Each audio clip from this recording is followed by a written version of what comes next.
Bonjour et bonsoir à tous.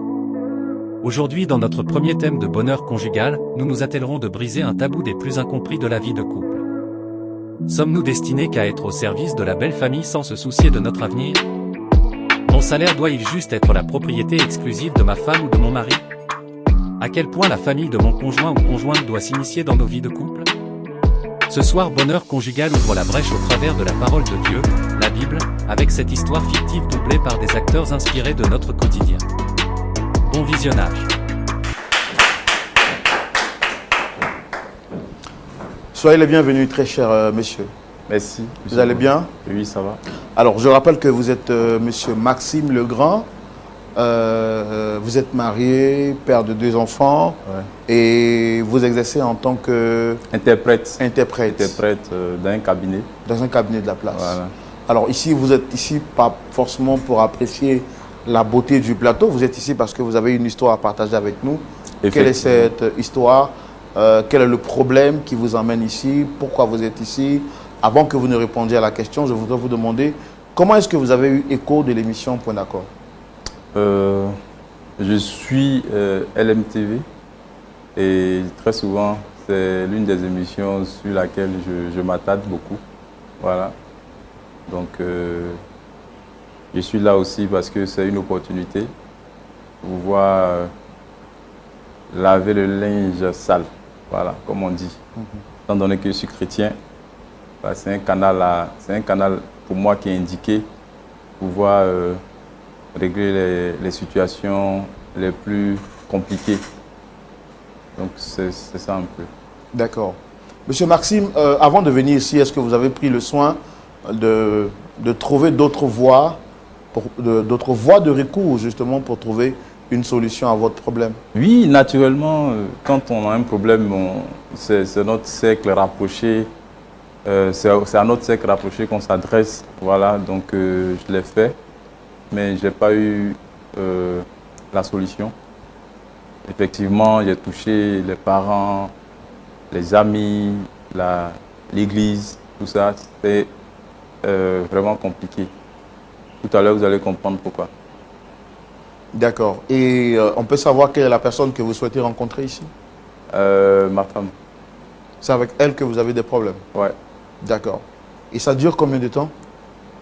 Bon, ça fait 6 mois que la crise est devenue insupportable. La crise s'est accentuée depuis Ouais, 6 mois? Depuis 6 mois. Ok, nous on va savoir qu'est-ce qu'il y a exactement entre votre épouse et vous. On va le connaître, on va le savoir dans la rubrique Le Grand Déballage, et c'est maintenant. Alors, monsieur Maxime Legrand, vous me dites que depuis 6 mois, vous avez un problème qui s'est accentué entre vous et votre épouse, votre très chère épouse. Oui. Qu'y a-t-il exactement? Bon, il y a 10 ans de cela, j'étais garçon d'honneur pour le mariage d'un ami alors que j'étais... Déjà, avant qu'on continue, je voudrais vous dire ne pas vous sentir timoré. Vous êtes chez vous ici. Donc, sentez-vous à l'aise de vous exprimer comme vous avez envie de le faire. Il y a pas de parce que souci. c'est votre maison. Voilà, quoi qu'il arrive, j'ai oublié peut-être de le faire. Je suis Roland, puisque vous connaissez l'émission. Le pasteur Jean-Yves Tchoumou est juste à côté pour vous écouter et vous donner des conseils. Donc, sentez-vous à l'aise. D'accord. Vous êtes chez vous à la maison. OK? Allez-y. Donc, il y a 10 ans de cela, j'ai rencontré une belle demoiselle alors que j'étais garçon d'honneur d'un mariage. On était allé dans son salon de coiffure pour faire les pédicures et tout. Et donc, on a échangé les contacts et on a commencé à marcher ensemble. Bon, quelques années après, nous nous sommes mariés, même s'il y a eu quelques difficultés qui ont pu être réglées au fil du temps. Ces difficultés étaient dues à mes parents qui ne voulaient pas que je l'épouse. Pourquoi? Parce que je suis interprète bilingue, surtout je suis spécialisé en anglais, traduction anglais-française. Voilà, et j'ai un master dans la discipline, alors que celle que j'ai épousée a un niveau CM2. Du coup, le gap qu'il y a entre nos 2 niveaux scolaires, pour moi, le niveau universitaire... C'était vraiment considérable. Voilà, était considérable. Du coup, mes parents ont pressenti qu'il aurait des difficultés. Voilà, donc je devais prendre quelqu'un de mon niveau d'études. Et donc, j'ai insisté pour qu'on se marie parce que pour moi, bon, l'amour, ça ça n'a rien à voir. Dans l'amour, on s'en fout des diplômes et tout. Et ça allait bien, tout ça. Donc, malgré le refus des parents, vous avez insisté? Non, mais les parents, après, ils sont revenus à de bons sentiments. Ok. Voilà. Et on s'est mariés. En tout cas, c'était convivial. Très bonne épouse. Tout marchait bien. On a eu notre premier enfant. Ensuite, notre second enfant. Et quand les enfants ont commencé à grandir, en tout cas, vraiment, j'ai aimé le rythme de fonctionnement de ma famille et tout. Et là où les choses ont commencé à se gâter, c'est que, en fait, la famille de ma femme est très modeste. Du coup, c'est moi souvent qui fais des gestes. Bon, pas souvent. C'est moi qui m'occupe vraiment quasiment de tout ce que la famille, de tous les besoins de la famille. Je ne vais pas trop rentrer dans certains détails, mais... C'est important pour nous de le savoir, si on doit vous aider à trouver. Est-ce que vous estimez que... Bon, c'est moi qui paye le loyer de la famille, de ma femme. C'est moi qui fais la popote, les études de ses deux petits frères, c'est moi qui gère. Et sa grande sœur qui est malade, c'est moi qui paie les médicaments. Vraiment, c'est moi qui fais pratiquement tout. Vous êtes un véritable soutien pour votre belle famille. Quand il y a un besoin matériel, financier et tout, on m'appelle et je gère. Mais étant salarié, vous savez, ce n'est pas toujours évident, voilà, d'avoir des moyens pour pouvoir subvenir aux besoins et de ma famille et de la famille de ma femme. Vous le faisiez de votre propre gré, par amour, ou ce n'était pas contrainte? Non, pas par contrainte. J'ai senti que bon, c'était nécessaire, donc je le faisais. Et étant donné que quand même, effectivement, dans la famille, il y a personne qui pouvait le faire, donc je le faisais. Le problème s'est posé quand nos enfants ont commencé à grandir, quand l'âge d'aller à l'école est arrivé et tout. Il fallait les scolariser. Du coup, pour leur avenir, pour leur garantir un avenir assez correct, on a ensemble décidé de les inscrire dans les écoles qui ont des programmes internationaux. Et donc, c'est comme ça que je suis allé les inscrire dans une école, mais la scolarité est très chère. Pas pour mon niveau, je peux payer, mais avec tout ce qu'il y a autour, ça devenait un peu difficile. Et il faut aussi préparer leur avenir, voilà, le post-bac et tout et tout. Donc, il faut leur ouvrir un compte. Bon, ça devenait difficile de gérer tout ça. Donc, j'ai fait asseoir ma femme un jour pour lui expliquer que c'était un peu compliqué et que les dons qu'on faisait à sa famille devaient diminuer pour qu'on puisse vraiment voir clair. Que vous puissiez vous concentrer sur vous, votre famille. Sur notre famille, voir clair dans nos dépenses et orienter nos besoins, nos dépenses sur exclusivement la croissance de notre enfant et de nos enfants, pardon, et nous-mêmes. C'est là que tout est gâté en fait. C'est là que tout est gâté. Et elle m'a menacé de me quitter une fois. Bon, les gens sont venus, ils ont parlé. Ça s'est calmé un peu. Et un jour, il y a eu une situation. Je ne me rappelle plus trop clairement de la situation. Et elle a décidé de partir. Mais avant de partir, j'étais diacre dans mon église. Elle est allée là-bas, m'accuser d'infidélité et tout. Donc, le pasteur m'a mis d'abord sous discipline. Après, il m'a démis de ma fonction de diacre. Elle est allée dans mon travail, rencontrer mon patron pour lui dire que j'étais un peu indigne, qui était irresponsable, qui découchait, qui faisait des choses. Et la conséquence de ça, c'est que j'étais promu pour être le nouveau directeur du cabinet qui avait ouvert dans un pays de l'Afrique de l'Ouest. Voilà, et le patron a vu que c'était un peu bizarre. Si mon comportement est assez bizarre, il ne sait pas s'il me détache, qu'est-ce que ça va causer. Alors que jusque-là, lui et moi, nos relations étaient assez intéressantes, conviviales.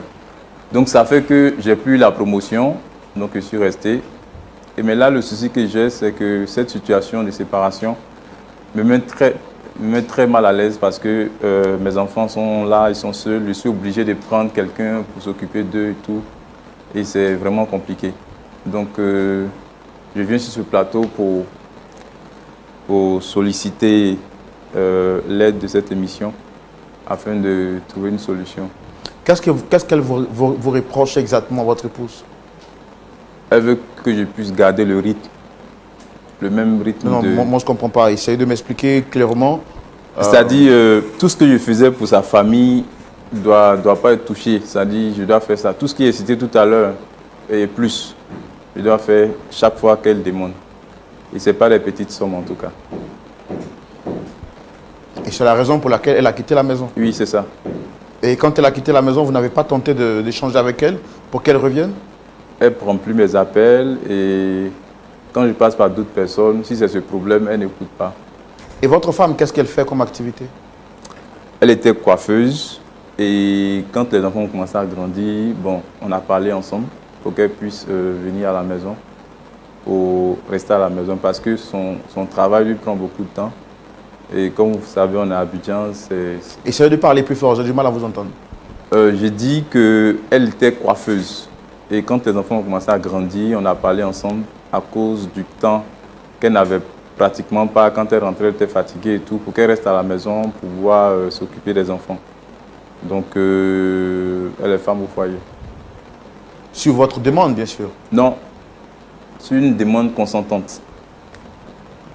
Mais puisqu'elle est femme au foyer et qu'elle ne fait rien, vous avez souhaité ensemble qu'elle reste à la maison pour s'occuper des enfants, n'est-ce pas? Ouais, c'était pas une obligation. On a échangé et on a vu que c'est ce qui était plus judicieux. Et elle-même pour son état de santé, parce que vraiment un salon de coiffure, ça l'épuisait beaucoup. Voilà, ça l'épuisait. Mais comment comprenez-vous sa situation, en fait, sa posture? Puisque pour elle, c'est parce qu'elle ne travaille pas qu'elle vous demande de vous occuper de sa famille. J'ai dit, depuis qu'on s'est rencontrés, c'est moi qui m'occupe de sa famille. C'est pas... Depuis qu'on s'est rencontrés, elle travaillait. Mais c'est moi qui m'occupais de sa famille. Et là, aujourd'hui, parce que vous souhaitez réduire vos dépenses... Pour me concentrer sur exclusivement la croissance de nos enfants. Elle ne l'a pas accepté. D'accord. Merci. Pasteur Tchoumou, Oui. voici l'histoire.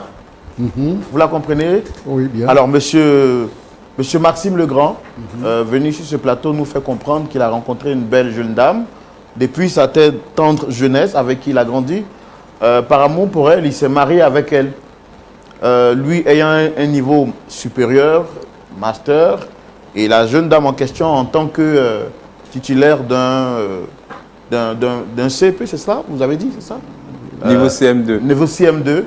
Donc, il décide de rester avec elle quand même, quand bien même les parents s'y sont opposés.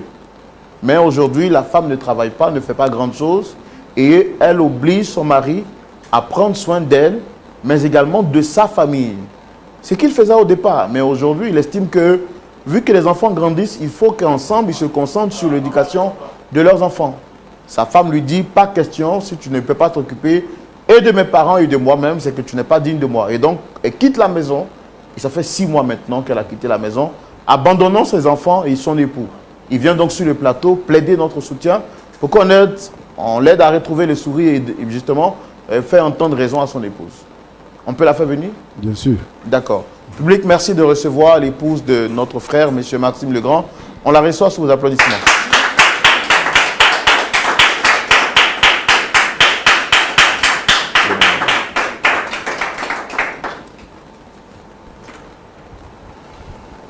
Soyez les bienvenus, madame. Merci. Shalom, vous allez bien? Oui, ça va. D'accord. Si je ne me trompe, vous êtes dame... Judith. Dame Judith. D'accord. En tout cas, merci de répondre à notre appel, notre invitation. Je suis Roland Sombo, présentateur de l'émission. Juste à côté, vous avez le pasteur Jean-Yves Tchoumou. Et avec nous sur le plateau, M. Maxime Legrand.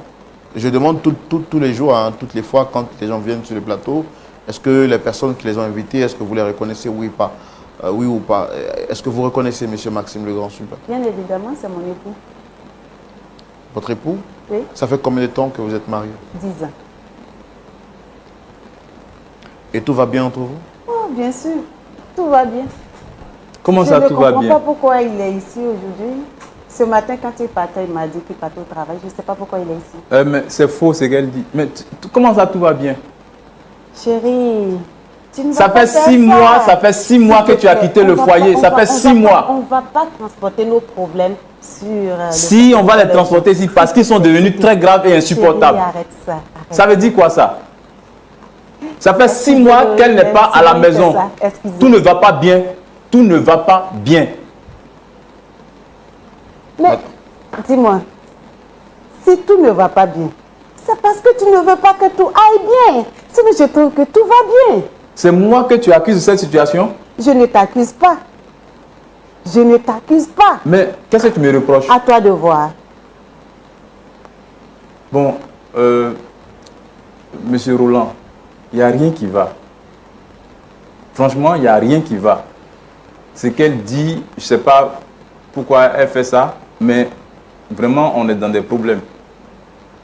D'accord. Qu'est-ce que vous lui reprochez, vu qu'elle est là? Qu'est-ce que vous lui reprochez exactement, monsieur? J'ai dit qu'elle revienne à la maison, on va éduquer nos enfants, on va les voir grandir. Et pourquoi est-ce qu'elle est partie de la maison? Pour cette histoire de famille, je lui ai 1000 fois dit que je n'ai pas dit que je ne m'occupe pas de sa famille, mais on doit réduire les dépenses de ce côté. C'est tout ce que je lui ai dit. Qu'est-ce que tu appelles dépenses à réduire? Bon, tu vois, quand... Chérie, arrête ça, ok? Tu connais mon point de vue. Je suis prête à retourner à la maison aujourd'hui même, à la sortie d'ici. Oui, à condition que moi je m'occupe de ton village. Je n'ai pas dit mon village. Tu n'as pas dit, mais ce qui se passe. Qu'est-ce qui se passe? Qu'est-ce qui se passe? Quand une de tes tantes, dont toi-même tu n'imagines pas, tu ne te souviens pas des liens familiaux qui vous lient. C'est pas sérieux, ma tante, je ne connais pas les liens familiaux, toi aussi. Mais quand je te demande c'est laquelle de tes tantes, tu as dit quoi? Pour dire que non, il y a des obsèques dans leur village et tout, que moi je dois m'occuper des bâches et tout, ils ont dispatché les besoins. Ça fait combien? 2 millions. Et tu as donné combien? Et tu as donné combien? Tu as donné combien?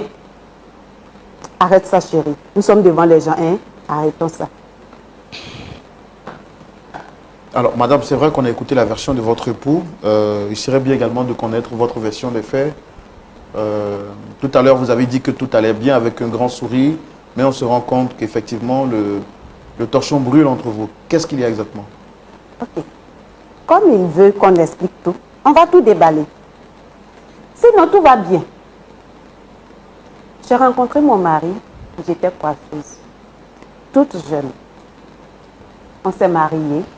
Tout allait bien, je dis bien, tout allait bien. Il s'occupait très bien de moi. Il s'occupait aussi bien de ma famille. Ces derniers temps, je ne sais pas pourquoi mon mari a changé. Je ne sais pas ce qu'il a entendu ou ce qui se passe, mais il a changé. Il y a de cela quelques temps, j'ai mon oncle qui a pris lui sa dot. Quand il est venu faire la dot chez nous, mon oncle qui a pris la dot, sa femme est décédée. Donc, comme d'habitude, mes parents me sollicitent. Je ne travaille pas. Du coup, je sollicite mon mari, ce qui est normal. C'est même pas beaucoup. Je crois 3 millions, 5 euros. 3 millions, non, un truc comme ça. Et ça, c'est pas beaucoup. Arrête ça. Et mon mari me dit qu'il n'a pas l'argent. Ce qui m'étonne. Je me tais, je me calme. 2 jours après, il me tend 1,5 million. Sur 3,5 millions demandés, il me tend 1,5 million. Et pour vous, 1,5 million, ce n'était pas suffisant? Non. Pour 3,5 millions, s'il me donne 1,5 million, il n'a rien fait. Je et me calme. Comme ça, ça suffit jamais. Chérie, tu me laisses parler, s'il te plaît, merci. Je me calme. Je prends les 1,5 million, je présente à mes parents. Avec la honte. Je vous dis que j'avais très honte. Parce que depuis que je connais mon mari, c'est la première fois qu'il me met dans une telle situation. J'explique la situation. J'essaie de couvrir un peu les choses et je donne l'argent. On se débrouille, on fait les funérailles. Tout va bien.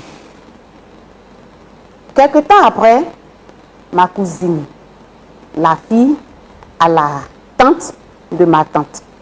Bon, disons, quand je dis tante de ma tante, c'est un peu cousine. Vous voyez? Choses comme ça, donc, ça fait elle-même, elle a du mal à expliquer. Dans la famille. Bon, tout ça, c'est la famille. Hein. Oh, mais chérie, tu me laisses parler. Et donc, ma cousine pique une crise, pardon, elle pique une grande crise et elle est hospitalisée. On lui demande de faire l'opération. Ça fait, c'était combien là, chérie? 2 millions. Ah, 2 millions, justement, 2 millions. Il a encore les chiffres. 2 millions. Bon, comme d'habitude, mes parents me sollicitent. Naturellement, je sollicite mon mari.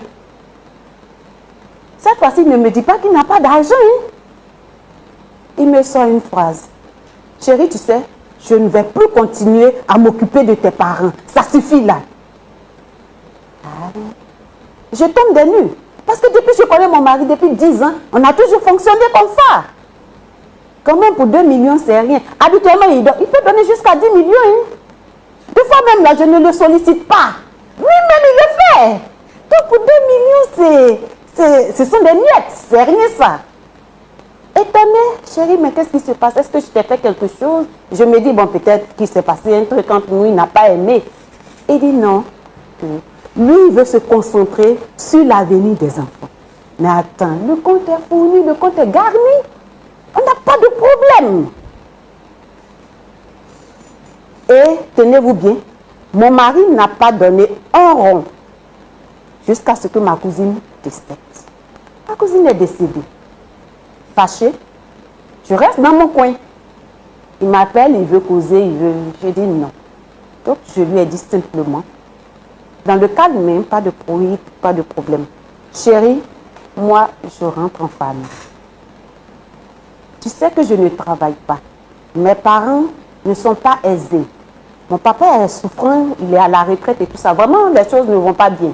Bon, tu ne veux plus m'aider, tu ne veux plus gérer ma famille. C'est comme la pluie qui tombe dans la mer. Ça n'a pas de sens. Monsieur Ça n'aboutit à rien. Quand elle prend donc moi, je rentre. Chérie, tu me laisses parler, s'il te plaît, merci. Il faut finir parce que donc, tu dis je rentre en famille. vraies. J'attends mon mari. Quand il sera prêt à venir à s'occuper de mes parents, il va venir me chercher. Quand elle prend cette décision, de partir parce que je ne m'occupe pas, je lui dis quoi? Je lui dis non, ce n'est pas ta famille mon problème. Ce n'est pas ta famille ou bien ce que je fais pour ta famille, payer le loyer, les charges familiales. Ce n'est pas ça mon problème. Mais quand tous les membres de ton village sont aptes à m'appeler, ils ont mon numéro, ils m'appellent pour tous les besoins. Si quelqu'un a un problème particulier ici, il m'appelle et ça devient trop. Ce ne sont pas tous les membres du village. Quand même, ce sont pas tous les villageois. Ce sont mes parents. Elle parle du compte qui est gagné. Quel compte est gagné? Quel compte est gagné? Mais tu m'as dit que ton compte est garni, chérie. Et qu'on pouvait vivre jusqu'à... On suppose, elle dit qu'il y a plus de 10 millions dans le compte. Ok. Elle a énuméré combien de problèmes tout à l'heure? Ça fait 5 millions. Et ce genre de problème-là, c'est chaque fois. C'est chaque fois. Au moins, au cours du mois, comme ça, elle peut venir avec le problème de 500 000, 600 000. Et ce n'est pas pour nous, hein, ce n'est pas pour sa famille rapprochée là. C'est pour le village en fait. C'est pas pour le village, c'est pour n'importe qui dans le village. Et c'est comme ça qu'elle vit depuis 10 ans, c'est compliqué. C'est un village constitué de cousins et de cousines. Et puis, il ne faut pas qu'elle dise que ça ne pose pas de problème. Ça me posait des problèmes. On s'est assis, on en a parlé. Mais elle n'a jamais voulu entendre raison. Je ne trouve pas. J'ai dit, on peut continuer comme ça.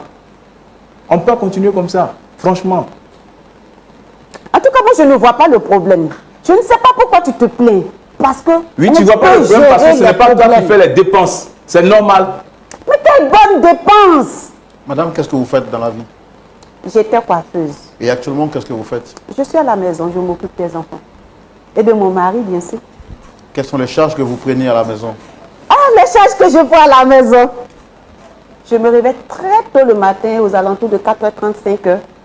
Je fais le ménage. Je fais le petit déjeuner pour les enfants et pour mon mari qui doit partir au travail. Très souvent, même, je fais la cuisine pour qu'il parte au travail avec, parce qu'il n'a pas le temps de descendre. D'après lui, comme je ne suis pas au travail avec lui, il n'a pas le temps de descendre pour manger. Et je fais son plat à la maison qu'il emporte. Je dois m'occuper des enfants, les laver, les apprêter et je les accompagne à l'école. Je reviens, je fais leur nourriture de midi. Quand ils viennent, ils doivent manger, je dois les apprêter, ils vont se reposer, se laver et repartir à l'école. Je m'occupe du reste jusqu'à ce qu'ils reviennent, c'est-à-dire faire la cuisine et autres. Mais ce n'est pas une charge, ça. Aussi. Alors, est-ce que au moins... Et tenez-vous bien, j'allais oublier. Le soir, quand il vient, je m'occupe de lui. Et la nuit, je m'occupe aussi de lui. Jusqu'au matin. Ça encore, c'est une charge. Oui, en fait, vous avez l'air de plaisanter, mais votre mari est en Je train... ne plaisante pas, mais monsieur. votre mari est en train de mettre en évidence les difficultés que votre famille connaisse, que votre famille est en train de traverser. Est-ce que vous avez conscience au moins que ce n'est pas facile pour lui, vu qu'il est le seul à tenir les charges financières de la maison? En fait, il faut recalibrer la définition de famille dans sa tête. Quand il dit les difficultés que votre famille connaît, c'est de quelle famille elle? Parce qu'elle a une définition de famille qui est une région en fait. Je parle de la famille restreinte, Voilà, monsieur, il parle de madame, notre les enfants. famille, nous, toi, moi, nos enfants. Voilà, il Moi, faut que ce pour soit moi, précisé. ma famille, mon mari, mes enfants, mes parents et moi. Ça, c'est ma famille. Non, ça c'est un clan. Si Ça, tu c'est pas ne une tiens famille. pas compte de ma famille, mes parents, alors je ne sais pas ce que je fais avec Bon, les toi. deux enfants que tu as Mes fait, qui parents s'occupe d'eux? Qui font s'occupe? partie C'est la de question. Qui ma s'occupe famille. d'eux? Est-ce que tu peux accepter Ça fait des que années mes on te parents parle, mais tu ne... fassent C'est comment partie de s'occuper notre des deux famille? enfants qu'on Alors, a si fait, tu n'es comment pas ils vont prêt à grandir, t'occuper comment ils de vont ma vivre. famille, je ne sais pas ce que je fais avec toi. D'ailleurs, j'en ai fini. Est-ce que l'avenir de vos enfants vous intéresse, Bien madame? sûr. Non. Non, ça ne l'intéresse pas. Ça fait 6 mois que ça ne l'intéresse pas. Comment ils vont à l'école? Ça fait 6 mois, je n'appelle pas tous les jours. Tu appelles qui? Ah, mais c'est pas toi que j'appelle. Tu peux pas Si faire tu appel. as une nounou qui s'occupe des enfants, demande-lui si Mais est-ce je que tu ne n'as pas honte de l'appelle pas. dire ça? Est-ce que tu n'es pas gêné? Moi, je ne me sens pas gênée. T'es Quand pas j'étais gênée? à la maison, tu ne pouvais pas prendre une nounou. D'ailleurs, d'où est venue l'histoire de rester à la maison pour m'occuper des enfants? Tu n'acceptais pas de prendre une nounou. Tu dis que tu ne veux pas manger la nourriture d'une nounou. C'est parce toi, que tu ne veux qui as pas- dit mon mari ne doit pas manger dans les mains d'une autre femme. Parce que tu as dit, n'as pas chaque confiance. fois que j'ai fait venir une fille, tu as trouvé que cette fille-là, elle est... Bon, d'ailleurs, c'est pas là le sujet. Je dis tu n'as pas qui tort. Je s'occupe veux des que mon mari enfants. mange ma Comment? nourriture. D'accord. Mais quand même, tu n'étais pas prêt à payer une nounou parce que tu trouvais toujours de quoi à dire sur les nounous. Mais depuis que je suis partie, il y a une nounou à la maison. Tu manges sa nourriture. Elle n'est pas sale. Mais si tu arrives à payer une je suis nounou, obligé c'est de que tu prendre peux quelqu'un pour t'occuper de s'occuper ma des enfants. famille. Mais je ne sais pas pourquoi tu refuses de prendre ma famille en charge. Vous êtes Qu'est-ce qui se passe? 8 enfants. Vous pouvez largement vous occuper de vos parents. Bon, il y a plein de choses que vous pouvez Mais faire. il y a Moi, je fais le partie. maximum. Je fais Il y a le maximum. je fais partie et moi je m'occupe de ma famille, de mes parents. Donc l'argent viendra de toi pour que je m'occupe de mes parents. Mais j'ai Parmi pas les de huit, problème avec je ça. fais Mais il ne faut pas partie. élargir. Il ne faut pas élargir. C'est ça. Mais qu'est-ce que tu appelles parents pour toi? D'accord. Qu'est-ce que tu appelles parents? D'accord, ok. Tu es déjà allé dans mon village. Est-ce qu'un membre de mon village t'a déjà appelé? Ils t'ont déjà fait marraine d'une cérémonie là-bas? D'accord, je comprends bien. Merci beaucoup. Merci beaucoup. En tout cas, j'ai pris plaisir à vous écouter. C'est pas facile de vous écouter, hein, parce que bon, chacun défend sa position. Mais bon, le pasteur Tchoumou va nous trancher à la lumière de la parole de Dieu. Et ça sera dans la rubrique à la loupe de la parole. Pasteur Tchoumou. Oui, mon frère Roland. Alors, nous voici encore. J'aime bien quand vous m'appelez frère Roland. Ça me plaît bien là. D'accord. Voici notre histoire, pasteur. Madame dit que son mari a obligation de s'occuper d'elle, mais également de ses parents. Elle va même plus loin pour dire que sa famille, tout son village, c'est sa famille. Monsieur dit qu'il n'a aucun problème de prendre soin de ses parents, mais à un certain moment donné, il se sent essoufflé parce qu'il est seul à tout faire. Il voudrait maintenant se concentrer sur l'avenir de leurs enfants parce que nul ne sait de quoi sera fait demain. Madame lui dit, tant que tu ne peux pas t'occuper à la fois des enfants, de moi et de mes parents, tu n'es pas digne d'être mon époux. Et donc elle a quitté la maison depuis 6 mois. Quel est votre point de vue sur la question? Merci Roland. Ma fille, pardon, dis-moi ton nom, ton prénom. Judith. Judith. Ça va? Oui, ça va. J'aime bien ton style. Merci. D'accord. En tout cas, je vous ai écouté parler. Quand tu étais coiffeuse, là, quelles étaient tes économies par mois? En tout cas, je gagnais ce qu'il fallait pour gérer ce que je pouvais gérer. Tu pouvais économiser au moins 500 000 francs par mois? Non. Ton papa, Mais j'avais le minimum pour gérer ce qu'il fallait gérer. ton papa, avant de tomber malade, il faisait quel travail? Mon papa était instituteur. D'accord. Il n'a pas de pension. Mais sa pension ne peut rien faire. La pension d'un instituteur, c'est combien? C'est rien. Ton mari, il gagne combien par mois? Chérie, tu gagnes combien par mois? Non, je ne vais pas parler de ça. Parce que il a suffisamment d'argent pour gérer toutes nos charges. Ok. Tu es chrétien? Oui? Tu as 2 enfants. Oui. Qu'est-ce que tu souhaites pour tes enfants? Mon garçon, oh, celui-là, c'est un grand entrepreneur. Il sera un peu comme Jean-Louis Bion et autres, les grands entrepreneurs du pays. Et ma petite fille que j'adore bien, oh, celle-là, je l'aime bien, elle sera, je la vois dans la peau d'une ministre. D'abord, comment je te regarde, tu ne ressembles pas à une fille qui a une éducation chrétienne. Ça, c'est un. Des 2, je pense que tu es un peu effronté. Donc, pour toi, tu quittes ta maison parce que ton mari s'occupe pas de tous tes parents. Tu ne demandes pas petit argent, hein? 3,5 millions, 2 millions, et tu ne connais même pas ce que ton mari gagne. Ton mari n'est pas président de la République, il n'a pas un budget de fonctionnement, il a un salaire, il n'est pas chef d'entreprise, comme tu le dis. C'est un homme qui a sa petite place dans la vie pour vivre tranquillement avec sa petite famille. Et toi, au lieu de contribuer à ce que ton mari ait des économies, Mais parce que je contribue à ma manière. pour que ton mari ait des économies, pour que vous ayez une vie stable, toi tu contribues à le ruiner. Non, je ne le ruine pas, je l'aide. Oui, tu l'aides en dépensant l'argent. C'est ça? En dépensant l'argent, c'est ça qui est aider quelqu'un. Toi tu te comportes comme une fille de rue. Tu ne te comportes pas comme une femme mariée. Pourquoi? Pourquoi tu peux faire ça? Comment tu peux demander à ton mari de t'occuper de la tante, de l'enfant de la tante de ta tante? Quand tu dis ça, ça sonne comme dans ton oreille. Mais elle est en train de mourir. C'est un être humain. Je ne veux pas ça. Ça, je ne veux pas. Tu as compris? Mais tu as la tête en l'air. Si tu veux vraiment te marier, si tu veux vraiment t'occuper de tes enfants, si tu veux que ton mari s'occupe de ton père et de ta mère, il faut te limiter à ça.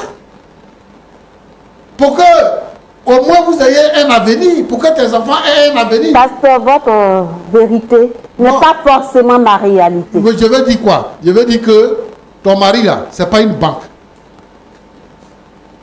Par Ton contre, il mari, peut là, au moins s'occuper c'est pas une des association, charges. c'est pas une ONG. Ton mari, c'est un homme. C'est un homme qui gagne son petit salaire. Et il est obligé de faire des efforts au-dessus de lui-même. Vous vivez au-dessus de vos propres moyens. Et donc, il t'appelle pour te dire qu'on a fonctionné comme ça jusqu'à... Mais aujourd'hui, là, on ne peut plus. Et ça, tu ne veux pas écouter. Pour ça, tu quittes le foyer, tu t'en vas. Tu abandonnes ton mari, tu abandonnes tes enfants. Maintenant que tu as abandonné ton mari et tes enfants, que tu es parti là, qui s'occupe de ton père, de ta mère et de ton village? C'est toujours moi, hein, malgré cette situation.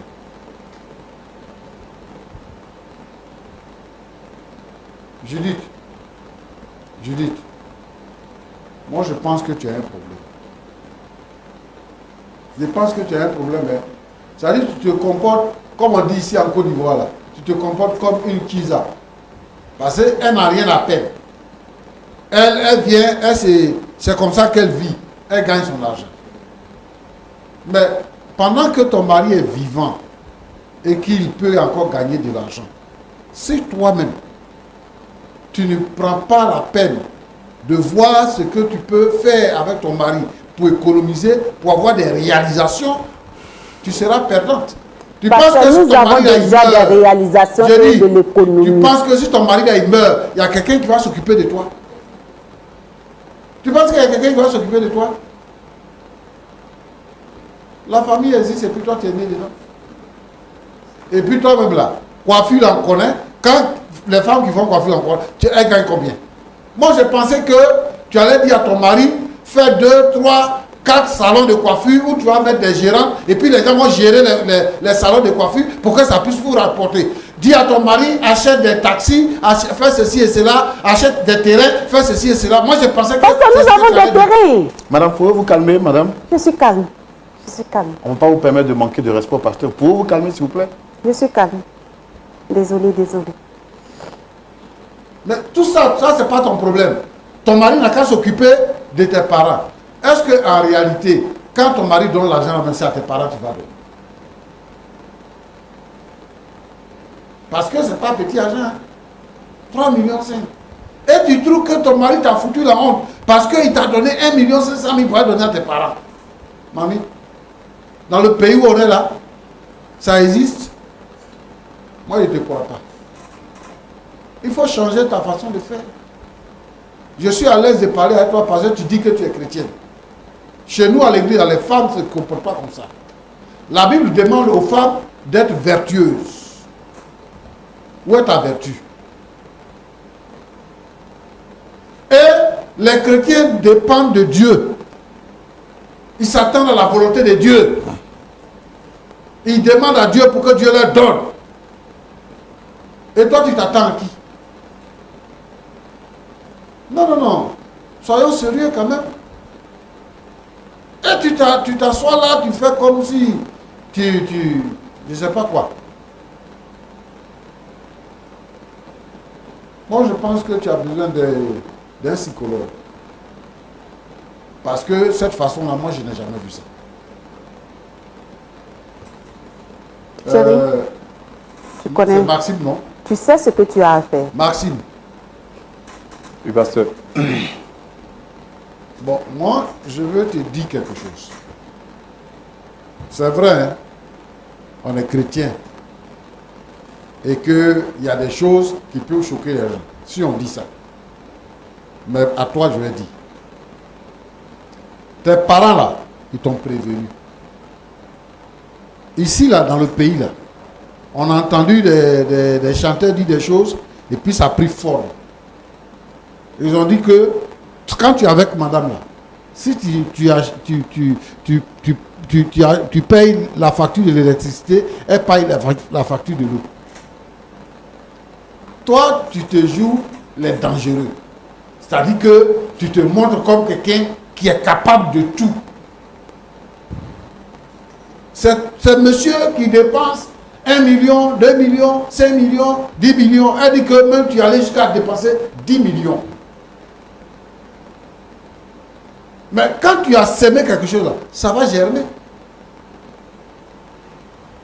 C'est pour ça que quand vous commencez votre vie, il faut poser les bases. Tu as donné l'impression, tu as dit à ta femme que tu as les moyens. Et que toi là, quel que soit ce qui va venir là, toi tu es prêt. Mais justement, donc maintenant que tu ne peux plus faire là, elle ne te croit pas. Elle ne te croit pas. C'est toi qui as l'origine de ça. Si tu dis que tu es garçon, que tu peux faire, il faut assumer. Il faut assumer. Tu ne peux plus assumer. Une femme même que tu as épousée, son caractère au-dessus de ton caractère. Elle s'assoit sur ta tête pour manger. Mais réfléchissez un peu, vous les jeunes là. Quand vous voulez faire les choses, réfléchissez un peu. Quand vous voulez vous marier là, il faut prier. Il ne faut pas prendre une panthère pour la déposer chez toi à la maison et puis elle va te créer tous les problèmes de la vie. Toi tu as père, tu as mère aussi. Et c'est toi, tous les jours, tu vas soulever les millions. Ça dit que tu travailles à la fin du mois, tu prends tout ton argent, tu t'en de déposer ça dans le village de ta femme. Ton père qui a payé tes études là, tu fais quoi pour lui? Ta mère qui s'est occupée de toi là, tu fais quoi pour elle? Vraiment, quand vous commencez votre vie là, il faut être raisonnable.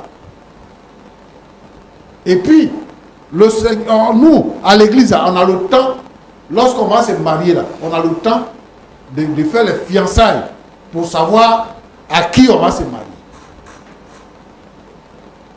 Tu voulais lui faire plaisir, non? C'est plaisir-là qu'il a. C'est plaisir que tu voulais lui faire. C'est ça qu'il a. Roland, Pasteur, je voudrais interpeller ici les couples chrétiens. Les couples chrétiens doivent s'organiser. Il y a des choses, quand on dit, les gens pensent que c'est exagéré. Mais quand tu travailles, il faut dire à ta femme ce que tu gagnes. Les gens qui ne veulent pas dire leur salaire, qui ne montrent pas leur salaire à leur épouse là, c'est parce qu'ils ont d'autres femmes dehors. Donc, si l'argent a diminué, la femme va savoir. C'est pour ça qu'il ne dit pas son salaire. Mais pourquoi tu ne dis pas ton salaire?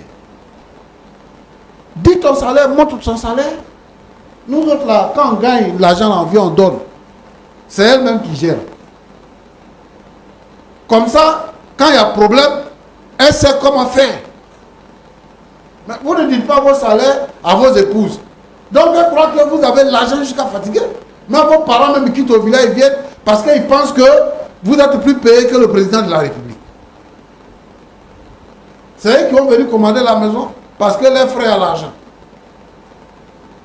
Moi, je vais demander aux sœurs en crise qui se marient de savoir raison garder, de respecter leur mari et de comprendre que lorsque on se marie, c'est pour construire notre propre avenir. Il y a des gens qui se sont... Il y a des gens, certains de nos parents là, ils se sont occupés des enfants de leurs frères. Ils ont négligé leurs propres enfants. Ils se sont occupés des enfants de leurs frères. Et puis les enfants ont grandi. Ils sont devenus quelqu'un dans la vie. Eux-mêmes là, leurs enfants sont rien devenus. Les enfants dont ils se sont occupés là, ne les regardent plus, ils regardent leurs parents. Et ces enfants sont là, ils sont malheureux. C'est qu'elle est en train de faire là. Si le monsieur arrivé à un certain moment donné, il ne peut plus payer pour les coûts des enfants, ils ne vont rien devenir dans la vie. Mais l'argent qu'elle demande que son mari dépense, il dépense là. Ce n'est pas une économie, c'est de l'argent jeté. Donc, ça ne peut pas produire. Il faut que les chrétiens mettent dans leur mentalité. Vous voyez les autres là, ils ont l'argent, c'est eux qui construisent les maisons, c'est eux qui construisent. Et puis nous, on va louer les maisons là. C'est parce que eux, ils ont pris ça en considération. Les chrétiens n'ont qu'à mettre dans leur tête qu'ils doivent économiser, ils doivent réaliser pour qu'ils soient maîtres d'eux-mêmes. Au lieu de dépenser l'argent dans funérailles. Nous, on aime dépenser l'argent dans funérailles. Funérailles, là, c'est quoi? Quelqu'un, il est vivant, tu n'as rien fait pour lui. Il est mort maintenant, c'est là que tu vas dépenser des millions. Faire des mariages grandioses. Et puis après ça, tu n'as pas l'argent pour manger. Je vais demander aux frères et aux sœurs en Christ, aux jeunes couples et aux couples qui traversent des difficultés à cause de l'argent. L'argent ne doit pas nous diviser. Au contraire, on doit s'entendre, on doit essayer de travailler ensemble pour que notre argent puisse produire. Aujourd'hui, là, les gens font les affaires. Ce n'est pas le salaire seulement qu'ils gagnent. Ils ont des terrains, ils construisent, ils ont des voitures, ils font du transport, ils ont des magasins, et tout ça. Et ça produit, ça permet de développer la famille et de développer l'œuvre de Dieu. Et nous, on a besoin d'argent, et vous prenez l'argent pour jeter. Donc, moi, je vais demander à ma fille, vraiment, de repenser la situation. Elle n'a qu'à repenser la situation. Elle n'a qu'à considérer que ce n'est pas parce que le monsieur ne l'aime pas. Ton mari, là, il t'aime. S'il est venu ici, là, c'est parce qu'il t'aime. Mais il veut que tu comprennes que ses moyens ne suffisent plus pour faire ce que tu demandes. Il peut faire de son mieux. Et c'est lui, la personne qui doit l'aider là, c'est toi. Il peut faire de son mieux. Ah, mon mari, moi, voilà. Il faut expliquer à tes parents que mon mari, il n'a plus l'argent comme avant. Il ne peut plus s'occuper de nous comme il le faisait avant. Donc, ce que tu as là, on ne peut pas te condamner, on ne peut pas te mettre en prison pour ça. On ne peut pas te tuer pour ça. Parce que tu ne donnes plus beaucoup d'argent. Massime,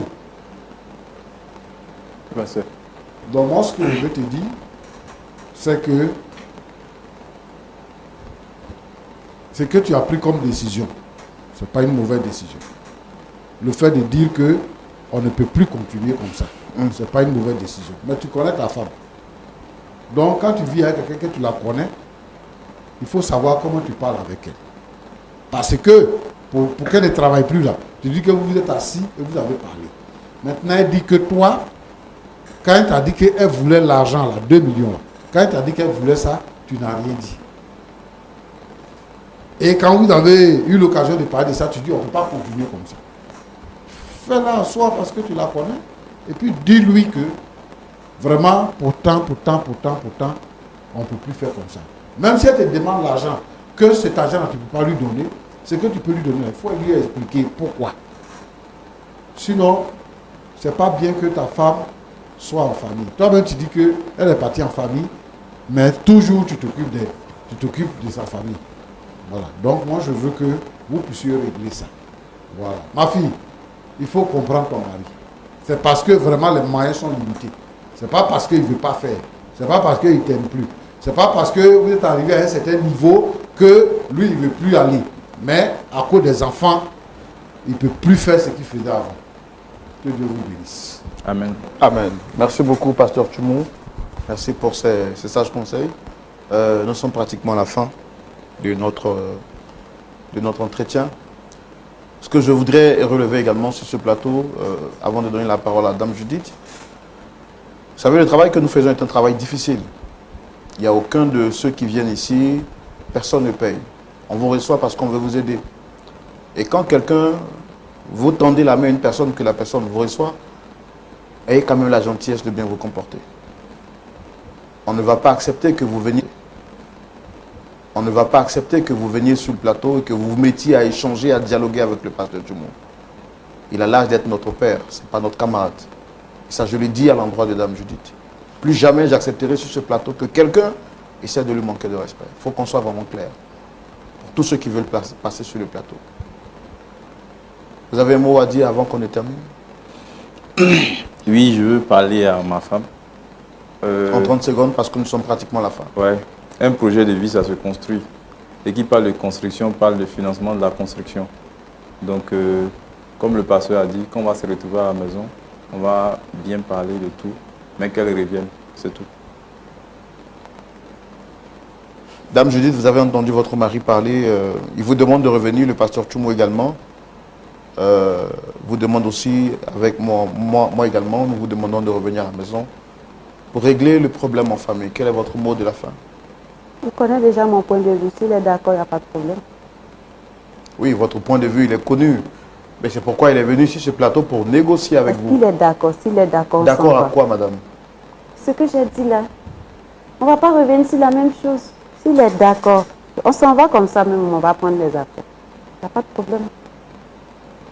Donc pour vous, vous restez sur votre position? Exact. Est-ce que vous aimez vraiment votre mari? Trop même.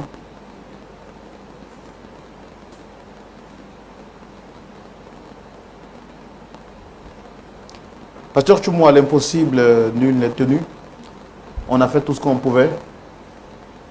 Dame Judith dit que pour elle, avant de retourner à la maison, il faut que son mari accepte toutes ces conditions, sans négociation aucune. Bon, on a fait ce qu'on pouvait. Vous avez parlé comme un père parle à ses enfants, comme un pasteur parle à des fidèles. Et bon, elle reste sur sa position. On ne peut que respecter leur choix. Mais tout de même, est-ce qu'on peut prier pour eux avant qu'ils ne partent? Seigneur notre Dieu,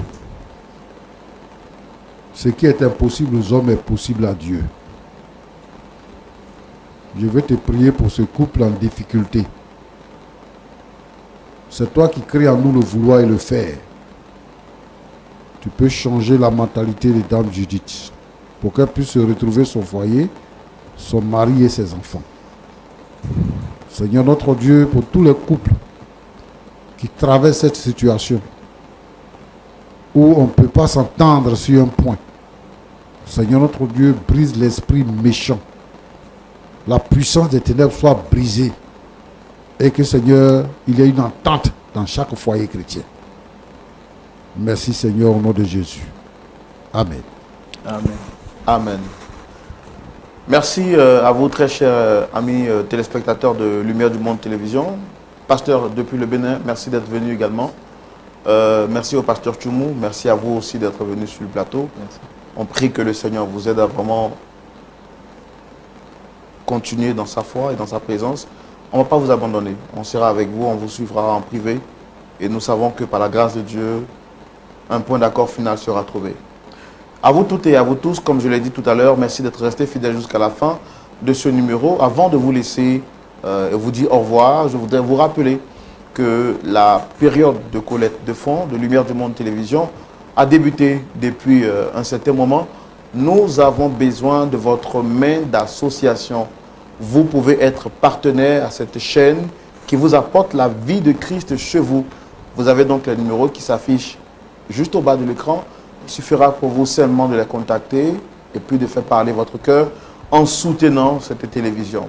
Nous disons merci à la boutique Impact Veroti qui est partenaire à l'émission Point d'accord et qui me permet d'être vêtu de cette très belle manière comme vous pouvez le voir. Vous aussi, vous pouvez être partenaire à l'émission Point d'accord et encore à la télévision LMTV en apportant votre soutien pour l'évolution de l'œuvre de Dieu. Shalom, on se retrouvera la semaine prochaine. Que Dieu vous garde. Au revoir. Cette émission est une adaptation de faits réels. Toute ressemblance avec les personnages n'est que pure coïncidence.